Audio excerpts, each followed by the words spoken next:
ಎದ್ದಾಗುಡ್ದವು ದನಗಳು ಬಿಸಿಲಾಗ್ಬಿಡ್ತು ಬೆಳಿಗ್ಗೆನೆ ಉಡ್ಬಿಟ್ಟೆ ಇಟ ತಕನ ಇವು ಆಗ್ಲೆಲ್ಲ ಬಾಯಾರೈತೆ ಏನು ಆಗ್ಲೆಲ್ಲ ಕಣೆ ಹಾಕ್ಯಂತವೆ ಕಣೆ ಹಾಕಿ ಹಾಕಿ ಹಾಕಿ ಸಾಕಾಗೋತು.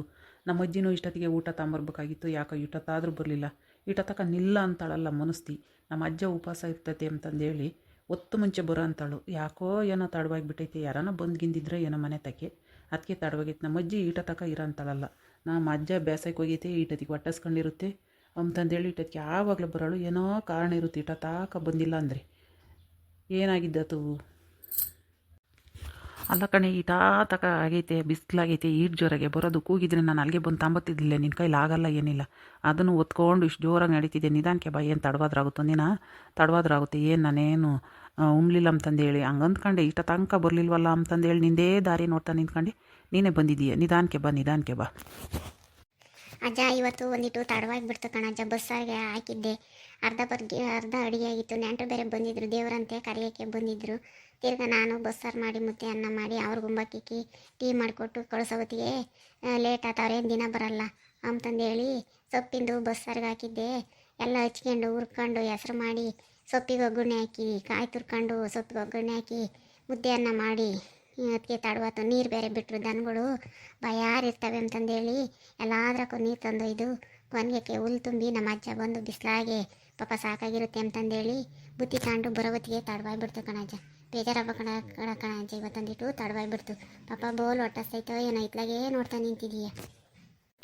ಅಯ್ಯೋ ಬಿಡಜ್ಜ, ಒಂದೇ ಸಂಖ್ಯೆ ಹೆಂಗೆ ನಡೀತೈತಿ. ಒಂದಿನ ಹೆಚ್ಚು ಕಮ್ಮಿ ಆಗುತ್ತೆ, ಸುಧಾರಿಸ್ಕೋಬೇಕು.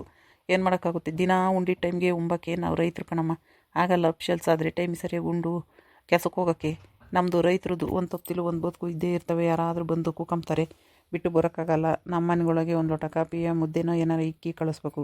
ಪ್ಯಾಟೆರಂಗೇನೋ ಒಂದಿಟ್ಟು ಟೀ ಕೊಟ್ಟು ಕಳ್ಸಿಕ್ಕೆ ನಾವು ಕೆಲ್ಸಕ್ಕೆ ಹೋಗ್ಬೇಕು ಅಂತ ಎಂದು ಹೋಗಂಗಿರಲ್ಲ ಬಿಡು. ಅವ್ರೇನು ದಿನ ಬರೋಲ್ಲ. ಆದ್ರಾಗುತ್ತೆ ಒಂದಿನ ಒಂಚೂರು ತಡವಾದ್ರಾಗುತ್ತೆ. ನಾನು ಯಾಕೋ ಬರಲಿಲ್ಲ ಅಂತಂದೇಳಿ ನೋಡ್ತಲೇ ಇದ್ದೆ. ಆ ದಿನ ಇಷ್ಟೊತ್ತಿಗೆ ಬಂದೆ ನೀನು. ತಡವಾಗುತ್ತೆ, ನಮ್ಮ ಅಜ್ಜ 9 ಲೇಟ್ ಆಯ್ತು ಅಂತಂದೇಳಿ ನೀನೇನು ಉಂಡೆ ಬಂದಿಲ್ಲ ಅನ್ಸುತ್ತೆ. ನೀನು ಹಂಗೆ ಬಂದಿರ್ತೀಯ. ಈಗ ಇಬ್ಬರಿಗೂ ತುಂಬಿಕೆ ಬಂದಿದ್ದೀಯ, ಹಂಗೆ ಇಬ್ಬರು ಜೊತೆಲೇ ಉಂಡು ಹೋಗೋಣ ಒಂದೇ ಸಲ ಬಿಸಿಲಾಗಬಿಟ್ಟತಿಗೆ. ಇಲ್ಲ ಕಣಜ್ಜ, ಒಂಚೂರು ತಡವತ್ತಲ್ಲ ಬೈತಿ ಅಂತಂದೇಳಿ ನಾನು ಉಮ್ಲಿಲ್ಲ ಏನಿಲ್ಲ. ನಿನ್ನ ಅಬ್ನಿಗೆ ತುಂಬ್ಕೊಂಡು ಬಂದೆ. ಹೋಗ್ತೀನಿ ಹೇಳಿ, ಹೋದಾಗ ಉಮ್ತೀನಿ. ನೆಂಟರು ಬೇರೆ ಬಂದಿದ್ರಲ್ಲ, 2 ಸಲ ಟೀ ಕುಡಿದ್ನ. ಹೊಟ್ಟೆ ಹಶು ಅನ್ನಿಸ್ಲಿಲ್ಲ. ಟೀ ಕುಡಿದು ಎಲೆ ಕೇಳ್ಕೊಂಡು ಒಟ್ಟು ನೀರು ಕಸ ಮೊಸರು ಎಲ್ಲ ಮಾಡಿ ಅಡುಗೆ ಮಾಡಿ ನೀನು ತುಂಬ್ಕೊಂಡು ತಾಂಬಂದೆ. ನನಗೇನು ಹಶುವಾಗಿಲ್ಲ, ನೀನು ಊಟ ಮಾಡು. ನೀನು ಊಟ ಮಾಡಿ ಬಾ, ಹೋಗೋಣ ಜೊತೆಲೇ ಹೋಗಿ. ನಾನು ಹೋದ್ಮೇಲೆ ಊಟ ಮಾಡ್ತೀನಿ. ಎದ್ದಾಗುಡ್ದವು ದನಗಳೂ ರೋಸಿತವೆ. ಈಗ ಇವು ದನಗಳಿಗೆ ಫಸ್ಟು ನಾನು ಊಟ ಮಾಡ್ತೀನಿ. ಊಟ ಮಾಡಿ ಬರೋಷ್ಟೊತ್ತಿಗೆ ನೀನು ಒಂದಿಟ ಇವು ಇದನ್ನು ಅಲ್ಲಿ ಹುಲ್ಲು ಒಂದರೆ ಎದ್ದೇಸ್ಕೆಲೆ ಬಂದು ನೆನೆ ದಿನ ಕಿತ್ತು ಹೊರೆ ಕಟ್ಟಿಕ್ಕೋ ಇದ್ದು ತರೋಕ್ಕಾಗಲಿಲ್ಲ.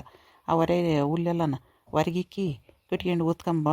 ಇಬ್ಬರು ಜೊತೆಲಿ ಹೋಗೋಣ. ದನಗಳೂ ಬಾಯಾರಿದ್ದಾವೆ. ನಾನೊಂಚೂರು ಉಂಡು ಒಂದೇ ಸಲಿನ ಮನೆ ತಕ್ಕ ಹೋಗೋಣ. ಬಿಸಿಲಾಗೆ ಹೊಡೆಯೋಕ್ಕಾಗಲ್ಲ ಏನಿಲ್ಲ. ಹೋಗೋಣ ಬಾ, ಉಂಡು ಬತ್ತೀನಿ. ಟಿಪಂಕೇರಿನ ತಾಂಬ ಸಣ್ಣ ಹೊಟ್ಟಸ್ತಿದ್ರೆ ಬಾ ಹೋಗೋಣ. ಇಬ್ಬರು ಜೊತೆಲೇ ಉಂಡು ಮನೆಗೆ ಹೋದಾಗ ಇನ್ನೊಂದಿಷ್ಟು ಉಂಬಕ್ಕಾಗುತ್ತೆ ಅಂತ ಇಬ್ಬರಿಗೂ ಜೊತೆಲೇ ಇಕ್ಕೊಂಬರೋದು ಬಿಟ್ಟಿದೆಯಾ. ಇಲ್ಲೇ ಉಂಬಕ್ಕಾಗೋದು ಹೊಲ್ದಾಗ ಇನ್ನೂ ಎಂಥ ಚೆನ್ನಾಗಿರೋದು. ನೀನು ಒಬ್ಬರಿಗೆ ತಗೊಂಡು ಅದೇ ಬಂದಿದ್ದೀಯಾ. ಇಬ್ಬರಿಗೂ ತಂದಿದ್ರೆ ಇಲ್ಲೇ ಉಣ್ಬೋದಾಗಿತ್ತಾ. ನನಗೇನು ಹೊಟ್ಟೆನೇ ಹಸ್ತಿರ್ಲಿಲ್ಲ. ಅದಕ್ಕೆ ಏನೇ ಕುಡ್ದ್ವಲ್ಲ, ಏನು ಅಷ್ಟು ಅನ್ನಿಸ್ಲಿಲ್ಲ. ಏನೇ ಇಷ್ಟೊತ್ತಿಗೆ ಎಲ್ಲ ಏನೋ ಉಂಬೋದಿಲ್ಲ ಏನಿಲ್ಲ. ಒಂದೇ ಸಲ ಮಧ್ಯಾಹ್ನ ಉಂಬಕ್ಕಾಗುತ್ತೆ. ನನಗೇನು ಬೇಡ. ತಗೊಂಡೋಗಿ ನೀನು ಉಂಡು ಬರೋಗು. ಸಣ್ಣ ಹೋಗೋಣ. ನಾನು ಬುತ್ತಿ ತರೋದು ಲೇಟ್ ಆಯ್ತು, ಎಲ್ಲಿ ಬೈತೀಯ ಅಂತಂದೇಳಿ ಒಂದೇ ಅವಸರವಾಗಿ ಬಂದೆ. ಹೆಂಗ ಸದ್ಯಕ್ಕೆ ಸಿಗೆ ಸಮಾಧಾನವಾಗಿದೆಯಾ, ಅದೇ ಒಂದು ಖುಷಿ ಆದಂಗಾತು. ಯಾಕೆ ಬಯ್ಯನ ಇಷ್ಟು ಅರ್ಥ ಮಾಡ್ಕೊಂಬಿಲ್ಲದ್ಮೇಲೆ ಅದು ಮನ್ಸದ ಜನ್ಮ ಅನಿಸುತ್ತೆ. ಅರ್ಥವಾಗುತ್ತೆ. ಒಂದು ದಿವಸ ಹೆಚ್ಚು ಕಮ್ಮಿ ಅದೇ ಆಗುತ್ತೆ ಅಂತ ಗೊತ್ತು. ನಮ್ಮ ರೈತರದ್ದು ಜೀವನ ಎಷ್ಟು ಕಷ್ಟ ಇರುತ್ತೆ. ಯಾವ ಟೈಮಿಗೆ ಇದೇ ಟೈಮಿಗೆ ಇದೇ ಆಗಬೇಕು ಅಂದ್ರೆ ಅದಾಗೋದಿಲ್ಲ. ಅಡ್ಜಸ್ಟ್ ಮಾಡ್ಕೊಂಡು ಹೋಗಬೇಕು. ಇದೇ ಅಲ್ವೇ ಜೀವನ. ಹೊಂದ್ಕೊಂಡು ಹೊಂದಾಣಿಕೆ ಮಾಡ್ಕೊಂಡು ಹೋಗೋದೇ ಜೀವನ. ಕಿತ್ತಾಡಿ ಬೇರ್ಕೊಂಬೋದು ಜೀವನ ಅಲ್ಲ. ಎಷ್ಟೊತ್ತು ಗುದ್ದಾಡೋದು, ಅದೆಲ್ಲ ನಾವು ಮಾಡೋಕ್ಕಾಗಲ್ಲ. ನೋಡಿದ್ರಲ್ಲ ವೀಕ್ಷಕರೇ, ನಮ್ಮ ಅಜ್ಜ ಬೈತೈತೆ ಅಂತಂದೇಳಿ ನಾನು ಎಷ್ಟು ಜಲ್ದಿ ಅಡುಗೆ ಮಾಡಿ ಬುತ್ತಿ ತುಂಬ್ಕೊಂಡು ಬಂದೆ. ಹೆಂಗೆ ನಮ್ಮ ಅಜ್ಜ ಸಮಾಧಾನವಾಗೈತೆ. ಹೆಂಗೆ ಇಂಥ ಗಂಡ ಸಿಕ್ಬಿಟ್ರೆ ಎಲ್ಲ ಹೆಣ್ಮಕ್ಳು ಎಷ್ಟು ಖುಷಿಯಾಗಿರ್ತಾರೆ ನೋಡ್ರಿ ಅಲ್ವಾ. ಹೆಂಗೆ ಅರ್ಥ ಮಾಡ್ಕೊಂಡು ಬದುಕ್ತಾರೆ. ವಯಸ್ಸಾದರಾದ್ರೂ ಅವರು ಎಷ್ಟು ಚೆನ್ನಾಗಿ ಜೀವನನ ಅರ್ಥ ಮಾಡ್ಕೊಂಡಿರ್ತಾರೆ. ಈ ವಿಡಿಯೋ ಇಷ್ಟ ಆದರೆ ಲೈಕ್ ಮಾಡಿ, ಶೇರ್ ಮಾಡಿರಿ. ಹಾಗೂ ನಮ್ಮ ಚಾನಲ್ ಇನ್ನೂ ಯಾರ್ಯಾರು ಸಬ್ಸ್ಕ್ರೈಬ್ ಮಾಡ್ಕೊಂಡಿಲ್ಲ ಸಬ್ಸ್ಕ್ರೈಬ್ ಮಾಡ್ಕೊಳ್ರಿ. ದಯವಿಟ್ಟು ನಮ್ಮ ಚಾನಲ್ಗೆ ಸಪೋರ್ಟ್ ಮಾಡಿರಿ. Thank you.